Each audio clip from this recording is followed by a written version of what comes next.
Mon nom c'est Éric d'Absence. Je suis la 5e génération de carrières à Ivoire. Moi personnellement, ça fait 47 ans que je suis ici à la carrière. Les carrières ici à Ivoire ont commencé en 1861 avec mon arrière-arrière-grand-père Alfred d'Absence qui à l'époque, si vous voulez, a commencé par ouvrir la carrière de pierre bleue Saint-Roch et puis après a découvert les rochers grecs qui se trouvaient derrière. Depuis 3 ans, c'est ma fille Alix qui est au renne de l'entreprise. Ici, nous extrayons 2 types de pierres. On exploite le grès d'ivoire. On obtient absolument tous les tons allant du jaune au rouge, en passant par le gris, le bleu, le vert, enfin absolument toutes sortes de tons, surtout pour faire des moellons pour la construction et des pavés. Mais ce n'est pas une pierre de taille, contrairement à la pierre bleue qui est une vraie pierre de taille, qui se laisse scier, qui se laisse polir, qui se laisse tailler. Ce sont 2 pierres tout à fait différentes et 2 métiers, je veux dire, un peu différents aussi.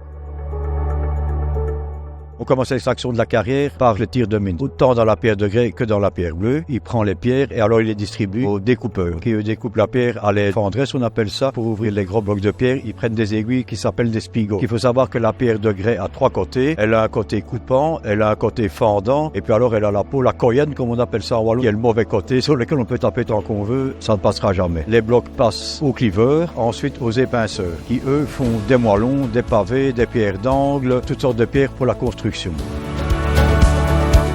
En pierre bleue, nous descendons les blocs en bas. En première partie, nous les scions au fil pour donner une assise au bloc. Ensuite, les blocs passent sur les armures pour être sciés selon les épaisseurs demandées, qui peuvent aller de 2 cm jusqu'à 30 cm d'épaisseur. Ensuite, repassent au débitage pour former tous les produits demandés, c'est-à-dire des seuils, des carrelages, n'importe quoi. Si vous voulez, c'est assez varié. Tout ce qui est surplus qui ne convient pas pour faire de la pierre de taille est consacré à faire des moellons, des pierres d'angle. Tout le savoir, c'est toujours transmis de génération en génération.